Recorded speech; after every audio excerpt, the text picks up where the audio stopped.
A few months ago, I created a print-on-demand Shopify store, and I created a video here and a video there, and a lot has happened since then, but unfortunately not much has happened to that store. So in this video, I want to tell you why it failed, what I did wrong, and what I can learn from it, because the truth is, the harsh reality, most businesses that people start do end up failing, and that's why I wanted to create this video, to show you that there's nothing wrong with it. You just have to make sure that you learn from your mistakes, you learn from your failures. Failure is just a natural part of life, and it's what you do next that counts. The Shopify store in question is this one, the Pug Scene store. You may have seen it in, one of these other videos, and truth be told, I have no regret of starting it and the fact that it has failed as well, because I learned so much from the process. Usually making this video would seem quite counterproductive,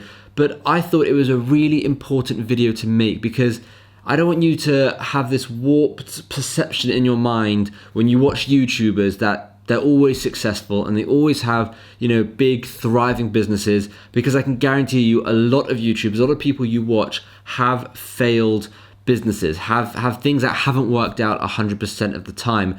And you see this a lot with Instagram as well, where you see people posting photos of their holidays and this and that, and it just looks like they are constantly happy, constantly on holiday, constantly, having the time of their life, but you don't see their downs.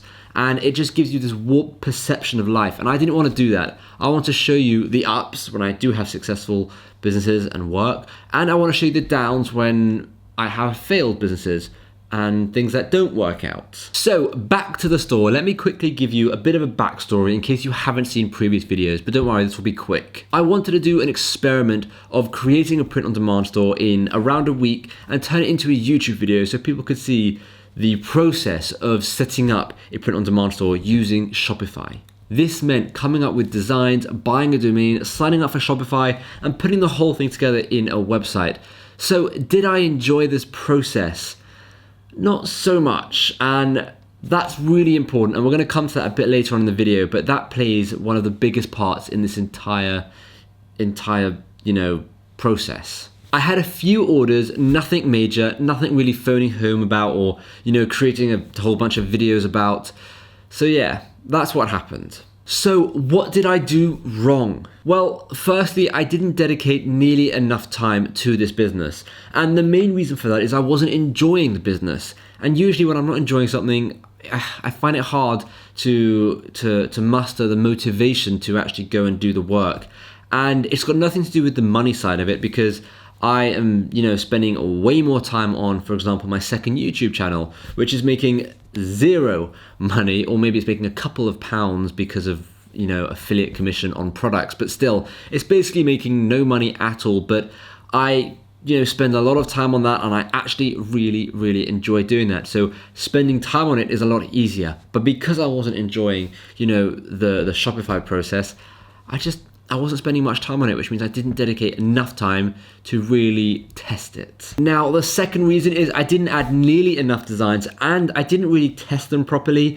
Now, with Shopify, because you need to kind of run your own marketing campaigns or your own social media campaigns, it can get, either tiresome or boring, and if you're not enjoying the work, it's going to be very hard to do it. So I created a few ad campaigns with Facebook, and one of them actually did work, but eventually it dried out and I just didn't create another one.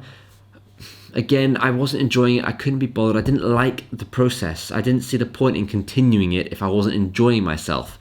And I think that played a big part, because like I said, with Shopify, you need to run ads, or you need to have an Instagram audience or a TikTok audience or a YouTube audience and send traffic to it, because there is no inherent organic traffic that you're going to get from having a Shopify store. Now, the third one is I didn't really put enough effort into creating the store. At first, I thought the store was really good, but on reflection, I didn't really do much SEO for it. I didn't really, do the descriptions for the t-shirts. I kind of just used the Printful descriptions, where I should have put my own descriptions, added my own quirky theme to it.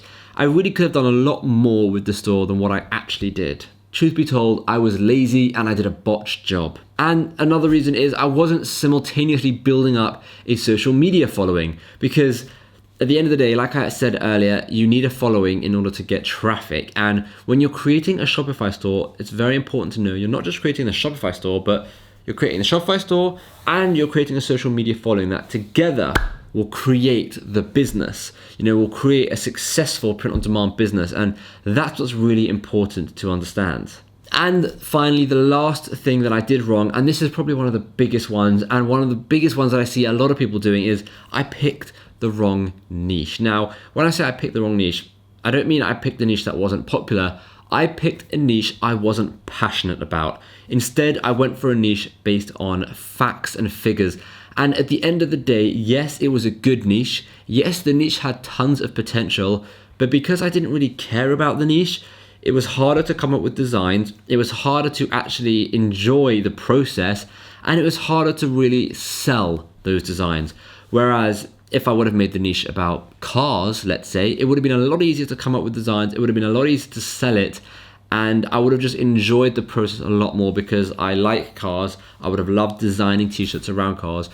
So I think picking the right niche, even though it might not be the most popular niche, as long as you're passionate about it, that makes the biggest difference. So now for the important part is, what can I learn from this? Okay, so the first one is it's vital to enjoy the process and to be passionate about the theme or the niche that you've gone for. Now, if you don't want to go for a specific niche and you want to go for an everything niche, then you don't have to be as passionate, because if you're kind of mixing all different designs in, you can have some designs you're passionate about and some designs that just stick to facts and figures and that have a lot of potential, right? But as long as you also do those designs you're passionate about, that's really important, because that will keep you going and make sure that you continue to enjoy the process. Now, the second one is, if I'm going to start something, I have got to make sure that I have enough time to properly test out the process to the max, rather than make it and then not dedicate enough time to fully test it out. And number 3 is realizing that social media is in fact everything. Not just with Shopify, it works with everything, whether it's Pinterest and Etsy, Instagram and Shopify, or Redbubble or Amazon. Social media is a huge part of business, especially now in 2021, moving to 2022 and onwards. Social media is going to play a huge part in businesses as we, go into the future. So what's next? Well, I'm really enjoying the Printful and Etsy process. Even though it is time consuming and it is difficult, I'm enjoying uploading to Etsy. I'm enjoying the designs I'm making. So originally I had the Pug Scene store on Etsy as well, but I've now shifted to a more broad store that I can create. I can create pug t-shirts if I want, but I can also create designs that I'm passionate about, designs that I just love, designs that I've just drawn on the iPad one evening and thought, I like this, I'm gonna try and sell it. And occasionally I will design something that the stats and the figures show is high potential, even though I don't like it so much. If there's a trend, Father's Day, Mother's Day, Christmas, whatever, if there's something happening, I can create designs for that, but then I can also create designs for what I want. And I think having a broad store on Etsy isn't the biggest deal, because people are finding your listings on an individual basis anyway, just from the search. People aren't really looking at shops as much.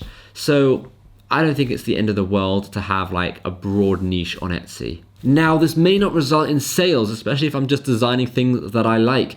But at the end of the day, I'm enjoying the process, which means I'm going to want to spend more time on the process. And spending more time on the process, it gives me a larger chance to actually get sales, because I'm dedicating more of my time to it. So that's the way I see it, right? If I'm enjoying something, I'm going to spend more time on it. If I spend more time on it, there's more chance of making it work. Now, in terms of the Shopify store, the biggest issue for people I find is the cost involved. You have, the cost of the store, you have the cost of ads and marketing, and you have the cost of added tools that you want, like a reviewing app or a cart abandonment app or something like that. Now, this can cost a lot of money, especially when you're not enjoying the process and you're not making that much money in return. It feels like it's even more money, and it just makes you, not like the process even more. So for now, I'm going to be closing that Shopify store and only opening one when I'm truly passionate about the niche and when I have enough time to dedicate. So, I've got someone working with me now doing my video editing, and as soon as that frees up time, it's going to free up time for so many different things. So that's going to be really exciting. Now, a good alternative is to potentially open a Xyro store, because that's just a lot cheaper than Shopify. Now, this one in particular, isn't sponsored by Xyro, but moving forward, the next time I open a store, I'm definitely going to consider Xyro more than Shopify, just because it's drastically cheaper and there's a lot more you can do with it. And at the end of the day, it still integrates with Printful, so it still has that potential that Shopify has. The print-on-demand world is changing so rapidly and so drastically, and at times it is really hard to keep up. But this is the important one. It's not impossible. It's hard, but then most businesses are hard, and that's very normal, but it's not impossible. And I think there is so much potential in Etsy. There is so much traffic that goes to Etsy, and if you can create good designs, good listings, and you can work out how to, get shown in the algorithm on the rank, then you have a huge chance there to, make it with Etsy. So I'm going to focus more time on Etsy. And whatever happens, happens. If it doesn't work, then it doesn't work. And you can be sure I'll make a video on it, just like I made a video on Shopify. I don't just want to make videos on all my successes. I want to make videos when I don't succeed, so that you can kind of see the reality behind, the camera, really. So you're not just saying, oh, he's always so successful. No, everyone fails. It's very normal. So I'm going to try Etsy, and if it fails, you'll be the first to know. And I just want to quickly say, if you haven't already subscribed, please smash that subscribe button. I'm so close to 50,000 subscribers. And if you just enjoy any of these videos, or you like seeing, real life videos where I kind of tell you win or lose the story, then definitely hit that subscribe button, because I've got a lot more coming. I think the most important takeaway from this video is to realize that not everyone is successful 100% of the time, and that at certain times, most people will fail. And what's important is knowing what to do next. So rather than fail and giving up, it's about failing and moving forward and improving, learning from your mistakes, doing the right thing next. If you're really struggling now, ask yourself, is it worth it? Are you enjoying the process? If you're not enjoying the process, then maybe rethink, or if you are enjoying the process, kind of stick it out, because it doesn't matter if you're struggling. If you're enjoying the process, it doesn't really feel like a struggle. It just feels like a part of the journey. Now, after making this, I did plan out a video about the 8 years of working that I've done, so since I was 18, and all the failures I've had in that 8-year process. Now, I have planned that video. I haven't shot it yet, and I'm just unsure whether or not I should make it. So let me know in the comments down below if you want me to make a video detailing all of my past failures, and not my successes, just my past failures, and telling you what I learned from them, so you can kind of get a better understanding of me and my businesses, and I guess, just to see the reality of it all. I just think it's so important for people to see the unfiltered version of events, rather than the happy, smiley, successful, always on holiday version of events that just doesn't exist. So let me know if you want to see that video. I feel like it will be hard to make, but it's worth it. It's worth it to give that transparent, look, so people can really understand what's going on. And I just want to say a massive thank you for watching this video. I hope you enjoyed it, and I'm looking forward to seeing you in the next one.